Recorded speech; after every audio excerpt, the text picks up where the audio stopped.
Halo, saya Sigers, kembali berjumpa bersama saya Denny Darko. Tidak ada yang namanya misteri, yang ada adalah tanda-tanda yang kita semua coba untuk mengerti. Ini juga request dari kalian semua yang menjadi fans dan pengikut drama Korea Crash Landing on You. Banyak yang menanyakan sebenarnya Hyun Bin dan Son Ye Jin ini seperti apa. Nah, ini sesuatu yang jarang sekali saya membacakan artis yang bukan Indonesia. Saya nggak tahu apakah ini memang cocok atau enggak, tapi setelah saya bacakan, saya lihat dan saya baca beberapa berita, kayaknya ini sebenarnya cocok. Oke, kita akan lihat sebenarnya apa yang terjadi di antara mereka berdua. Sebelum mulai, silakan untuk subscribe, like, dan nyalakan tombol loncengnya, karena hal seperti ini bisa kalian tanyakan, dan kalau kalian sudah menanyakan ini, kalian biasanya akan bisa membahas di komen di bawah ini. Oke, dua pemeran dari Crash Landing on You ini memang akhir-akhir ini setelah memasuki babak akhirnya di bulan Februari kemarin, banyak orang yang belum bisa move on. Ini banyak teman-teman saya juga yang mereka itu aslinya nggak demen sama drakor gara-gara itu,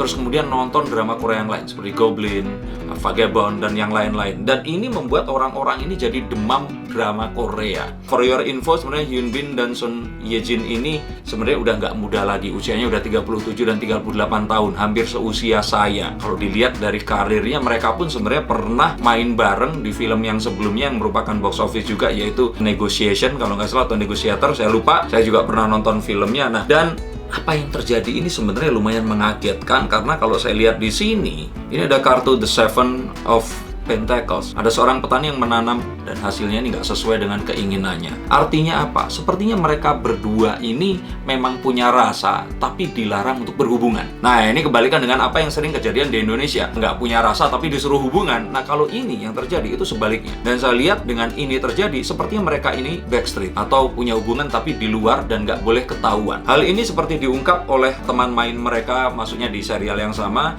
Kim Jung Hyun, dan cerita kalau sebenarnya mereka berdua ini kayaknya punya satu ketertarikan, karena dilihat walaupun profesional tapi kok actingnya ini bener-bener real gitu loh, seperti itu. Tapi beberapa kali juga agensi mereka berdua ini menyangkal, bahkan ada satu kantor berita yang memberitakan itu mau dituntut. Nah, artinya apa? Artinya bahwa mereka ini memang nggak boleh terlihat punya hubungan di luar apa yang mereka memang ingin sampaikan. Ada sih beberapa foto yang menunjukkan mereka berdua terus pegang karangan bunga dan sebagainya, tapi mereka akhirnya tahu kalau mungkin ini adalah satu photoshoot yang digunakan untuk keperluan film. Jadi sebenarnya apa sih yang terjadi? Kalau menurut saya lihat dari kartu ini, artinya mereka ini sebenarnya backstreet. Jadi mereka ini punya hubungan tapi nggak ketahuan oleh siapapun. Dan nggak ada satu orang pun yang bisa membuktikan itu. Ya, ini sesuatu yang wajar, karena acting seperti itu, saya sempat nonton beberapa episodenya, kayaknya kalau nggak punya perasaan beneran agak susah kali ya. Dan kalau kita lihat lagi, apakah mereka akan bisa bersama? Knight of Swords ini harus dicari bener-bener caranya. Pedang ini menunjukkan upaya kita yang bener-bener harus maksimal untuk bisa memilah-milah, diasah pedangnya, dibuka lagi jalannya dan sebagainya untuk bisa bersama. Artinya apa? Ini masih jauh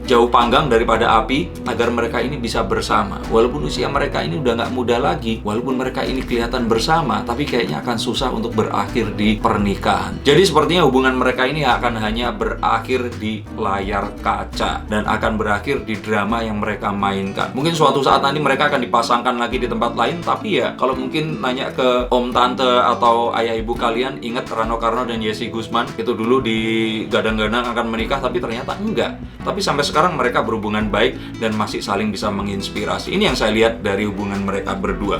Dan lebih jelas lagi dari ini tadi, bahwa kalau mereka ternyata memilih untuk tetap berhubungan, sepertinya satu hal yang lain harus dikorbankan. Ini sepertinya ada pilihan di antara dua hal. Jadi kalau mereka akan berhubungan, kayaknya mereka harus mengakhiri kontraknya dengan agensinya, dan akhirnya mereka nanti akan kehilangan mata pencarian mereka. Ini sesuatu yang nggak ingin dilakukan oleh siapapun, dan fans-fans pun pasti akan menentang hal ini tadi. Jadi kabarnya kurang mengenakan bahwa mereka sebenarnya akan berhubungan saja, tapi hanya di layar kaca. Di luar itu, mereka sepertinya tidak akan punya hubungan yang menuju ke arah pernikahan. Kalaupun ternyata suka, ini jatuhnya cuma backstreet. Dan kalaupun ternyata ada satu upaya untuk menikah, itu akan susah sekali dan memerlukan satu cara yang luar biasa. Walaupun tetap bisa, tapi hal tersebut tidak akan dilakukan karena mereka harus mengorbankan satu hal, yaitu karir mereka. Nah, mungkin ini semua pernah kalian alami juga, harus berhubungan dengan seseorang, satu kantor, kemudian salah satunya harus keluar karena memang nggak akan boleh untuk menikah di satu profesi yang sama. Nah, coba tuliskan pengalaman kalian di bawah ini. Tapi untuk yang belum nonton Crash Landing on You, kalian harus cepetan nonton, dan kalian mungkin akan jadi orang-orang yang lain yang akan kemudian hijrah menjadi seorang fanatik drama Korea. Oke, ini tadi adalah ramalan tentang Hyunbin dan Son Ye Jin. Semoga kalian semua bisa mengambil satu nilai positif dari ini semua. Terima kasih sudah menonton tayangan ini, dan saya Denny Darko akan kembali lagi di tayangan berikutnya. Terima kasih dan salam.